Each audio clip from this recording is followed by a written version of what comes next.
ప్రభుత్వం తక్షణమే పెండింగ్ లో ఉన్న 2 లక్షల ఉద్యోగాలతో కూడిన నోటిఫికేషన్ ఇవ్వాలని, అలాగే ఎస్ఐ కానిస్టేబుల్ నోటిఫికేషన్ ను 20,000తో నోటిఫికేషన్ ఇవ్వాలని జార్జి రెడ్డి PDSU రాష్ట్ర అధ్యక్షుడు నాగేశ్వరరావు డిమాండ్ చేశారు. ఈ మేరకు ప్రభుత్వ ఉద్యోగాలకు నోటిఫికేషన్లు ఇవ్వాలని కోరుతూ ఓయూలోని ప్రధాన లైబ్రరీ నుంచి ఆర్ట్స్ కళాశాల వరకు నిరుద్యోగులతో కలిసి ప్లకార్డులు పట్టుకొని పెద్ద ఎత్తున నిర్వహించారు. రాష్ట్రంలో అధికారంలో ఉన్న కాంగ్రెస్ పార్టీ ఎన్నికల సమయంలో 2 లక్షల ఉద్యోగాలను భర్తీ చేస్తామని హామీ ఇచ్చిందన్నారు. కానీ అధికారంలోకి వచ్చి 3 సంవత్సరాలు కావస్తున్నా ఇప్పటి వరకు ఇచ్చిన హామీని నెరవేర్చలేదని మండిపడ్డారు. 3 సంవత్సరాలు గడుస్తున్నా నిరుద్యోగులకు న్యాయం జరగడం లేదన్నారు. DSC నోటిఫికేషన్ ను కూడా తక్షణమే విడుదల చేయాలని తెలిపారు.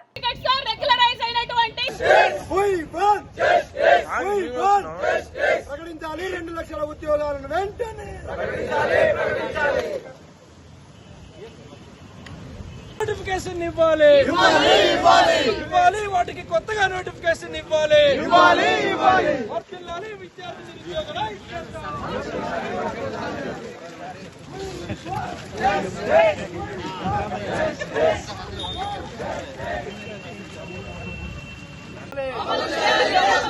నిలబెట్టుకోవాలి. ఉద్యోగులపై కాంగ్రెస్ ప్రభుత్వం ఇచ్చిన నిరుద్యోగాంశంపై ప్రకటన నిలబెట్టుకోవాలి. విడుదల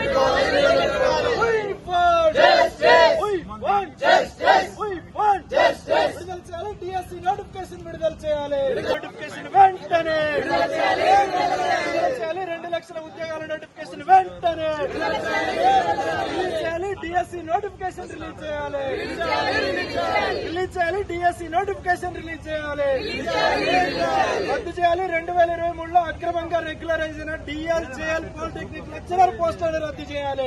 యూనివర్సిటీలో లైబ్రరీ నుండి ఆర్ట్స్ కాలేజ్ వరకు వందలాది మంది విద్యార్థులు నిరుద్యోగులతో భారీ ర్యాలీ నిర్వహించడం జరిగింది. ప్రధానంగా మేము 3 డిమాండ్లను ఈ ప్రభుత్వం ముందు తీసుకొస్తున్నాం. ఫస్ట్ వన్, ఈ రోజు మీరు 5,000 ఉద్యోగాల నోటిఫికేషన్స్ తో ఈ రోజు కానిస్టేబుల్ నోటిఫికేషన్ ని మీరు విడుదల చేశారు. కానీ 20,000 వరకు వేకెన్సీస్ ఉన్నాయని కూడా మీరు డిక్లేర్ చేశారు. నిరుద్యోగులు అంటే మీకు అసలు చిత్తశుద్ధి లేదు, భయం లేదన్నది చాలా స్పష్టంగా కనబడుతుంది. ఒక విషయాన్ని మేము ఈ రాష్ట్ర ప్రభుత్వానికి, కాంగ్రెస్ ప్రభుత్వానికి గుర్తు చేస్తున్నాం. నిరుద్యోగుల నిరసనలతో పోరాటాల పునాదులపైన ఏర్పడింది మీ కాంగ్రెస్ ప్రభుత్వం. కానీ ఈ రోజు మీరు నిరుద్యోగులను విస్మరించినట్లయితే మరొక్కసారి మీకు కూడా ఆ పోరాటంతోనే సమాధానం చెప్పాల్సి వస్తుందని కూడా మేము చెప్తున్నాం. అదేవిధంగా మరొక విషయాన్ని చెప్తున్నాము. గతంలో 2023లో ఇప్పటి వరకు మేము చాలా సార్లు ఈ విషయం పైన మాట్లాడినా గానీ ప్రభుత్వం రెస్పాండ్ అవ్వట్లేదు. 2023లో రెగ్యులరైజ్ ఎవరైతే కాంట్రాక్ట్ లెక్చరర్లని, JL అని, DL అని, అట్లానే పాలిటెక్నిక్ లెక్చరర్లని మీరు రెగ్యులరైజ్ చేశారో చాలా మంది ఫేక్ సర్టిఫికెట్స్ తో రెగ్యులరైజ్ అయినటువంటి వాళ్ళు ఉన్నారు. అది మేము చెప్పడం కాదు, అనేక ఆరోపణల తర్వాత కోర్టు మెట్లు ఎక్కిన తర్వాత అధికారులు కూడా వెల్లడించడం జరిగింది, ఒప్పుకోవడం జరిగింది. అవును, ఫేక్ సర్టిఫికెట్స్ తో రెగ్యులరైజ్ అయ్యారని. ఈ రోజు వాళ్ళపైన మీరు చర్యలు ఎందుకు తీసుకోరని మేము అడుగుతున్నాం. ఎవరైతే అధికారులు వాళ్లకు చేతులు చాపి డబ్బులు తీసుకుని వాళ్ళని రెగ్యులరైజ్ చేశారో వాళ్ళని కాపాడడానికి మీరు కొమ్ము కాస్తున్నారా అని ప్రభుత్వాన్ని మేము నిలదీస్తున్నాం. తక్షణమే నిరుద్యోగులకు 20 లక్షల మీరు ఏదైతే హామీ ఇచ్చారో ఆ నోటిఫికేషన్ 2 లక్షల ఉద్యోగాల నోటిఫికేషన్ ని తక్షణమే విడుదల చేయకపోతే ఉస్మానియా యూనివర్సిటీ విద్యార్థి జేఏసీల పక్షాన, అదే నిరుద్యోగ జేఏసీ పక్షాన మళ్ళొకసారి పోరుబాట పట్టాల్సి వస్తుందని కూడా ఈ ప్రభుత్వాన్ని హెచ్చరిస్తాం. George Reddy PDS Telangana state president, research scholar, Osmania university నిరుద్యోగ జేఏసీ. ఈ రోజు వందలాది మంది విద్యార్థులు, నిరుద్యోగులు ఉస్మానియా యూనివర్సిటీ లైబ్రరీ నుంచి ఆర్ట్స్ కాలేజ్ మంది వరకు భారీ విద్యార్థి నిరుద్యోగ ర్యాలీ నిర్వహించడం జరిగింది. ఈ ర్యాలీ ప్రధాన ఉద్దేశం ఏంటంటే కాంగ్రెస్ ప్రభుత్వం అధికారంలోకి వచ్చే ముందు నిరుద్యోగులకి న్యాయం చేస్తానని చెప్పేసి నిరుద్యోగులకి 2 లక్షల ఉద్యోగాల నోటిఫికేషన్ ఇస్తాం, వాళ్ళ జీవితాల వెలుగులు నింపిస్తామని చెప్పేసి హామీలు ఇచ్చి ఈ రోజు ప్రకటన చేసిన సందర్భం ఉంది. కానీ దాదాపు 3 సంవత్సరాలు గడుస్తూ ఉన్నా ఈ రోజు నిరుద్యోగులకు న్యాయం జరగట్లేదు. కాబట్టి నిరుద్యోగులకి న్యాయం చేయడం ప్రధాన లక్ష్యంగా కాంగ్రెస్ ప్రభుత్వానికి ఉండాలనే డిమాండ్ తోని ఈ రోజు భారీ నిరసన ర్యాలీని చేపట్టడం జరిగింది. ముఖ్యంగా తెలంగాణ రాష్ట్రంలో ఈ రోజు పోలీస్ కానిస్టేబుల్ ఉద్యోగాలకు సంబంధించి 5,000 నోటిఫికేషన్ మాత్రమే రిలీజ్ చేశారు. వాటిని 20,000కి పెంచాలని మేము డిమాండ్ చేస్తా ఉన్నాం. అదేవిధంగా DSC మీద పదే స్టేట్మెంట్లు ఇస్తా ఉన్నారు కానీ నోటిఫికేషన్ విడుదల చేయట్లేదు. ఆ DSC నోటిఫికేషన్ ని రిలీజ్ చేయాలని కోరుతా ఉన్నాం. అదే సందర్భంలో 2 లక్షల ఉద్యోగాల ప్రకటన ఏదైతుందో దాన్ని వేగంగా తక్షణమే జంబో నోటిఫికేషన్ రిలీజ్ చేయాలని మేము డిమాండ్ చేస్తా ఉన్నాం. చాలా ముఖ్యమైన విషయం ఏంటంటే 2023లో నాటి ప్రభుత్వం contract JL, degree lecturer and polytechnic లెక్చరర్ల పోస్టులని ఉన్న పలంగా రెగ్యులరైజ్ చేసింది.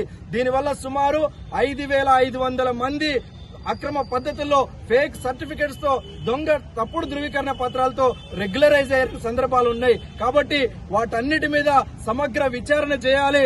వాటన్నిటిని తక్షణమే రద్దు చేసి అర్హులైన నిరుద్యోగులకి నోటిఫికేషన్ మరలా ఇచ్చి దాన్ని ఎగ్జామ్ కండక్ట్ చేసి వాళ్ళందరికీ కొత్త నోటిఫికేషన్ ఇవ్వాల్సిన అవసరం ఉందనే విషయాన్ని మేము గుర్తు చేస్తా ఉన్నాం. మేము ఆరోపించడం కాదు, ఇంతకు ముందే వరంగల్ ఆర్జేడీ స్వయంగా ప్రకటించారు. ఎవరైతే కాంట్రాక్ట్ జేఎల్, డిగ్రీ లెక్చరర్ అట్లాగే పాలిటెక్నిక్ లెక్చరర్లు ఉన్నారో వీళ్ళందరూ జాయినింగ్ అప్పుడు ఒక సర్టిఫికెట్ సబ్మిట్ చేశారు. వాళ్ళు ఎండ్ ఆఫ్ రెగ్యులరైజేషన్ అప్పుడు ఒక సర్టిఫికెట్ సబ్మిషన్ చేశారు. ఇట్లా ఫేక్ డాక్యుమెంట్స్ తో వేరే వేరే యూనివర్సిటీల్లో దొంగ సర్టిఫికెట్లు తెచ్చుకొని ఈ రోజు అక్రమ పద్ధతిలో నియామకం చేసుకున్నారు. చాలా మంది అధికారులు వాళ్ళ దగ్గర ముడుపులు ముచ్చుకొని వాళ్ళ దగ్గర అక్రమ పద్ధతిలో లంచాలు తీసుకొని వాళ్ళని రెగ్యులరైజ్ చేసిన అభియోగాలు కూడా ఉన్నాయి. కాబట్టి ఈ మొత్తం వ్యవహారం మీద సిబిఐ విచారణ చేయాలని కూడా మేము డిమాండ్ చేస్తా ఉన్నాం. తక్షణమే ఈ రాష్ట్ర ప్రభుత్వం ఏదైతే ఇచ్చిన నోటిఫికేషన్ ఉందో పోలీస్ కానిస్టేబుల్ కి సంబంధించి 5,000 కాదు 20,000 పెంచాలని మేము డిమాండ్ చేస్తా ఉన్నాం. డిఎస్సీ మీద పదే పదే కాలయాపన చేస్తా ఉన్నారు. తక్షణమే వాటిని రిలీజ్ చేయాలని కూడా మేము డిమాండ్ చేస్తా ఉన్నాం. ఇతర ఉద్యోగ నోటిఫికేషన్లన్నీ కూడా విడుదల చేయాలని తెలియజేస్తా ఉన్నాం. లేకపోతే మాత్రం రాష్ట్ర ముఖ్యమంత్రి పదే పదే పేపర్ స్టేట్మెంట్లలో బహిరంగ సభలలో మాట్లాడుతున్నారు కానీ ఆచరణ మాత్రం ఒక్క అడుగు కూడా ముందుకేయట్లేదు. పిఆర్ స్టంట్స్, పబ్లిక్ స్టంట్స్ బాగా చేస్తా ఉన్నారు కానీ నిరుద్యోగులు న్యాయం చేసే పని మాత్రం చేయట్లేదు. ఉస్మానియా విద్యార్థి లోకం కదిలింది, ఉస్మానియా నిరుద్యోగ లోకం కదిలింది. ఇప్పటికైనా మీరు మీ వ్యవహారం మార్చుకోవాలని చెప్పేసి మేము రాష్ట్ర ప్రభుత్వాన్ని డిమాండ్ చేస్తా ఉన్నాం. ముఖ్యంగా ఏదైతే